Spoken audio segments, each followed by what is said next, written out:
Good evening students, मैं विकास परमार एक बार फिर आप लोगों का स्वागत करता हूं।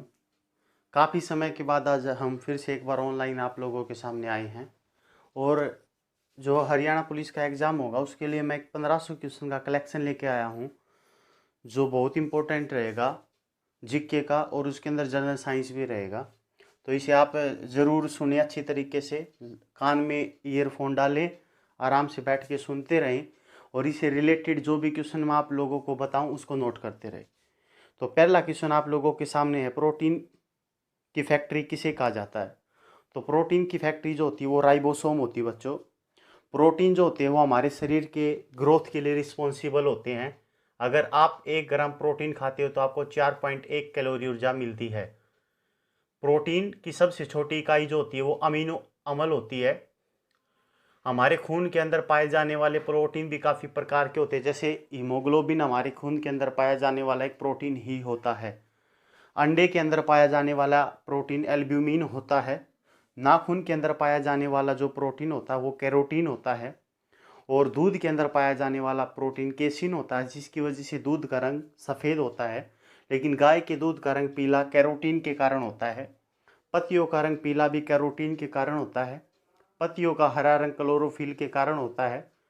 मूत्र का पीला रंग यूरोक्रोम के कारण होता है। खून का रंग लाल हीमोग्लोबिन के कारण होता है। नेक्स्ट क्वेश्चन के ऊपर आते हैं हम। कोशिका की शक्ति केंद्र किसे कहा जाता है? माइटोकॉन्ड्रिया। जो power house of the cell है वो किसे कहा जाता है बच्चों? माइटोकॉन्ड्रिया को कहा जाता है। जो हमारे शरीर के अंदर देखो, श्वसन जो होता है वो 2 प्रकार का होता है। एक होता है बाह्य श्वसन, एक होता है आंतरिक श्वसन। External respiration and internal respiration. तो जो इंटरनल रेसिप्रेशन होता है उसमें 2 टाइप बनती है, ऑक्सी और अनऑक्सी। तो जो ऑक्सी श्वसन होता है वो माइटोकॉन्ड्रिया के अंदर होता है ऑक्सीजन की उपस्थिति में। इसीलिए जो हमें ऊर्जा जहाँ से मिलती है वो माइटोकॉन्ड्रिया की वजह से हमारे शरीर के अंदर ऊर्जा बनती है, इसलिए power house of the cell mitochondria को कहते हैं। अगला क्वेश्चन है, आत्मघाती थैली किसे कहते हैं? लाइसोसोम को कहते हैं आत्मघाती थैली। मूत्र का पीला रंग किसके कारण होता है? यूरोक्रोम। अभी मैंने आप लोगों को बता दिया था, ये मूत्र का रंग पीला किसके कारण होता है? यूरोक्रोम के कारण। कौन सी ग्रंथि बही और अंतःस्रावी दोनों प्रकार की अग्नाशय? अंतःस्रावी, सबसे बड़ी अंतःस्रावी ग्रंथि अगर आप लोगों से पूछ ली जाए तो थायराइड होती है। सबसे छोटी अंतःस्रावी ग्रंथि पीयूष होती है, पिट्यूटरी जिसको कहते हैं। और पिट्यूटरी जो होती है वो मास्टर ग्रंथि होती है, क्योंकि सभी ग्रंथियों में से निकलने वाले हार्मोन को कंट्रोल करने का काम करती है। लेकिन पीयूष को भी कंट्रोल करने का काम हाइपोथैलेमस करता है, और हाइपोथैलेमस को कंट्रोल करने का काम हमारा माइंड करता है। और जो अग्नाशय है ये बही और अंत दोनों प्रकार के, क्योंकि इसमें से हार्मोन भी स्त्रावित होते हैं और इसमें से जूस भी स्त्रावित होता है। इसमें से निकलने वाले हार्मोन इंसुलिन होता है और ग्लूकागोन होता है, और इसमें से निकलने वाला जो रस होता है वो अग्नाशयी रस होता है, पैनक्रियाटिक जूस। अगले क्वेश्चन के ऊपर आते हैं हम। ओलंपिक पदक जीतने वाली पहली भारतीय महिला कौन थी? कर्णम मल्लेश्वरी। ओलंपिक पदक जीतने वाली पहली भारतीय महिला कौन थी बच्चों? कर्णम मल्लेश्वरी। अगला क्वेश्चन है, डोगरी मुख्य रूप से किस राज्य में बोली जाती है? जम्मू एंड कश्मीर के अंदर डोगरी बोली जाती है सबसे ज़्यादा। भारतीय संविधान को किस योजना पर गठित किया गया था? कैबिनेट मिशन प्लान मार्च 1946 के तहत गठित किया गया था। लेकिन अगर क्वेश्चन आप लोगों से पूछ लिया जाए कि भारत को आज़ाद करने की घोषणा किस योजना के तहत की गई थी, तो उसका आंसर होगा लॉर्ड माउंटबेटन योजना। लॉर्ड माउंटबेटन स्वतंत्र भारत के प्रथम व अंतिम गवर्नर जनरल भी थे। लेकिन अगर आप लोगों से पूछ लिया जाए स्वतंत्र भारत के प्रथम व अंतिम भारतीय गवर्नर जनरल कौन थे, तो सी राजगोपालचारी। वहीं बंगाल के पहले गवर्नर पूछ लिया जाए तो रॉबर्ट क्लाइव थे।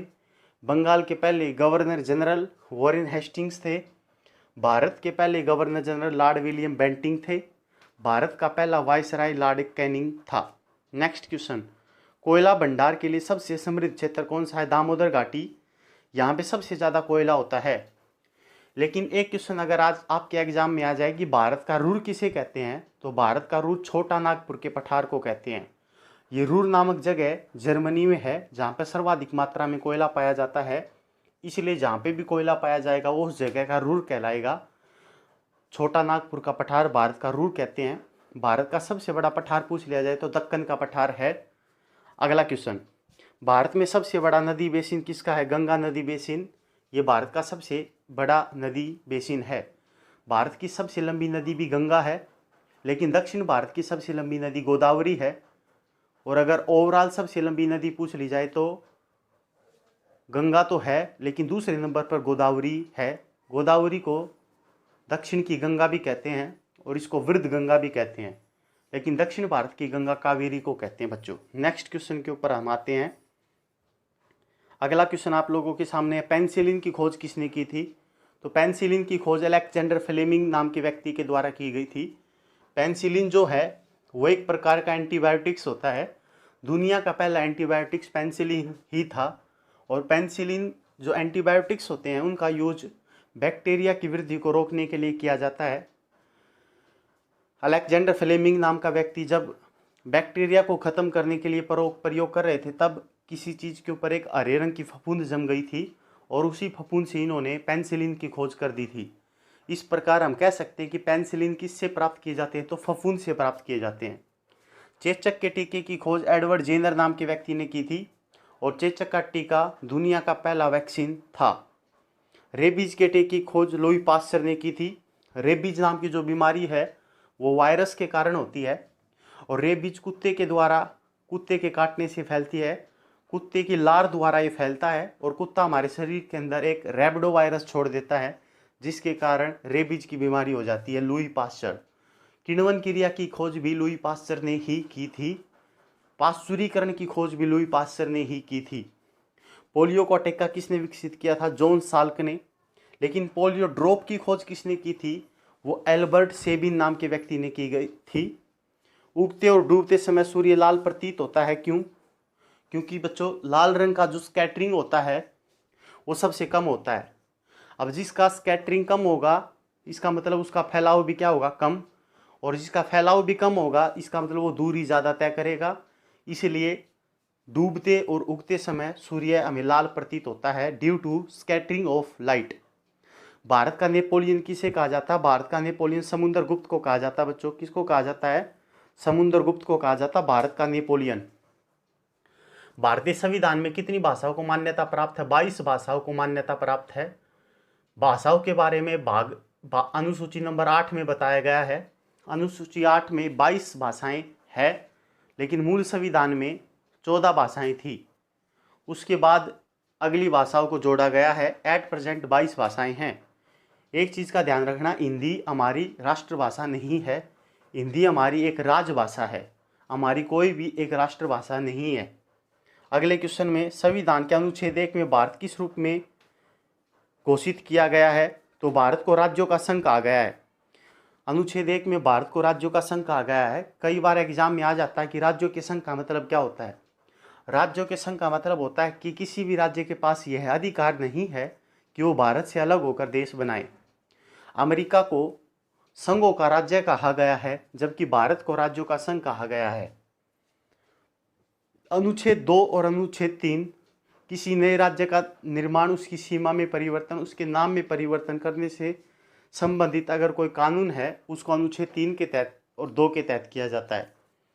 अगला क्वेश्चन, अर्थशास्त्र के पिता किसे कहा जाता है? अर्थशास्त्र के पिता एडम स्मिथ को कहा जाता है।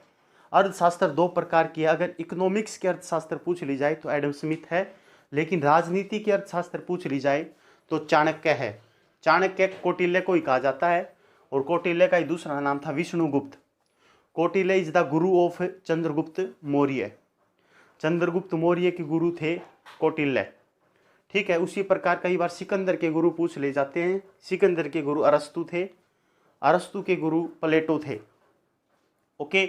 उसी प्रकार महात्मा गांधी के गुरु गोपाल कृष्ण गोखले थे और गोपाल कृष्ण गोखले के गुरु M.G. रानाडे नाम के व्यक्ति थे। नेक्स्ट क्वेश्चन के ऊपर आते हैं बच्चों। ब्रिटिश संसद में चुने जाने वाले पहले भारतीय कौन थे? दादा भाई नौरोजी। दादा भाई नौरोजी जो थे इनको वयोवृद्ध पुरुष कहा जाता है और ये पहले कांग्रेस के पारसी अध्यक्ष थे। 1885 के बाद जो साल आता है वो 1886 का आता है और 1886 में कांग्रेस के अध्यक्ष दादा भाई नौरोजी ही बने थे। कांग्रेस के 3 बार अध्यक्ष बन चुके दादा भाई नौरोजी। कांग्रेस के पहले अध्यक्ष जो थे वो WC बनर्जी थे, जो 1885 में बने थे। व्योमेश चंद्र बनर्जी इनका पूरा नाम था। लेकिन कांग्रेस के पहले मुस्लिम अध्यक्ष पूछ लिया जाए तो वो थे बदरुद्दीन तैयब जी, जो 1887 में बने थे, 1887 में। और उसके बाद 1888 में जॉर्ज यूले नाम के व्यक्ति बने थे, जो पहले यूरोपियन अध्यक्ष बने थे कांग्रेस के। महात्मा गांधी कांग्रेस के पहली बार अध्यक्ष बने थे 1924 बेलगांव अधिवेशन में। भारतीय राष्ट्रीय कांग्रेस की पहली महिला अध्यक्ष पूछ ली जाए तो एनी बेसेंट थी, जो 1917 कलकत्ता अधिवेशन में बनी थी। उसी प्रकार भारतीय राष्ट्रीय कांग्रेस की पहली भारतीय महिला अध्यक्ष पूछ ली जाए तो वो सरोजनी नायडू थी, जो 1925 कानपुर अधिवेशन में अध्यक्ष बनी थी। लेकिन अगर आप लोगों से पूछ लिया जाए भारतीय राष्ट्रीय कांग्रेस की पहली महिला सदस्य कौन थी, तो Kadambari Ganguly is the right answer. Next question के ऊपर आते हैं हम। स्वतंत्र भारत के राष्ट्रीय ध्वज को किसने डिजाइन किया था? पिंगली वैकिया ने। अगला क्वेश्चन है, राज्यसभा में मनोनीत होने वाली पहली अभिनेत्री कौन थी? Nargis Dutt. And Nargis Dutt is the mother of Sanjay Dutt. And Sanjay Dutt का जो पिता है सुनील दत्त, वो यमुनानगर से बिलोंग करते थे। फिल्म इंडस्ट्री से इनका नाता रहा है। और राज्यसभा में टोटल सदस्य संख्या 245 होती है, जिसमें से 233 सदस्य इलेक्टेड होते हैं और 12 सदस्य नॉमिनेट होते हैं राष्ट्रपति के द्वारा। राज्यसभा में अधिकतम सीटें 250 हो सकती है। राज्यसभा का कोई कार्यकाल नहीं होता, लेकिन राज्यसभा के सदस्यों का कार्यकाल होता है 6 साल का, जिसके 1/3 सदस्य 2 साल के बाद सेवानिवृत्त हो जाते हैं। अगला क्वेश्चन है, मुगल राजवंश का अंतिम शासक बहादुर शाह जफर था। मुगल वंश की स्थापना बाबर के द्वारा की गई थी और मुगल वंश का अंतिम शासक बहादुर शाह जफर था। उसके बाद मानवाधिकार दिवस कब बनाया जाता है? 10 दिसंबर को। इसी दिन नोबेल पुरस्कार भी दिया जाता है 10 दिसंबर को।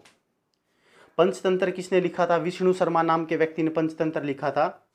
राज्यसभा में कौन सा बिल शुरू नहीं किया जा सकता? धन विधेयक। सबसे पहली बात तो आप लोगों को मैं बता देता हूं कि राष्ट्रपति धन विधेयक के ऊपर नीलमकारी वीटो शक्ति का प्रयोग नहीं कर सकता।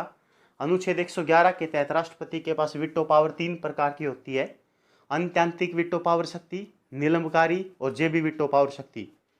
इसमें से धन विधेयक के ऊपर नीलमकारी का यूज राष्ट्रपति नहीं कर सकता।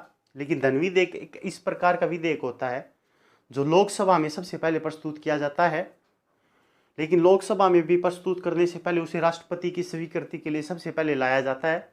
उसके बाद वो लोकसभा में जाता है, उसके बाद राज्यसभा इसके ऊपर कोई वोटिंग नहीं करती, लेकिन राज्यसभा इसको सहमति देती है और सहमति भी इसे 14 दिन के अंदर अंदर देनी पड़ती है। संविधान में पहला संशोधन किस वर्ष किया गया था? तो 1951 में पहला संशोधन किया गया था, 1951। और पहले संशोधन के तहत 9वीं अनुसूची को जोड़ा गया था संविधान में, क्योंकि मूल संविधान में 8 अनुसूचियां थी, लेकिन इस समय 12 अनुसूचियां हैं। 9वीं अनुसूची भूमि अधिग्रहण से संबंधित थी, जिसको प्रथम संविधान संशोधन के तहत 1951 में जोड़ा गया।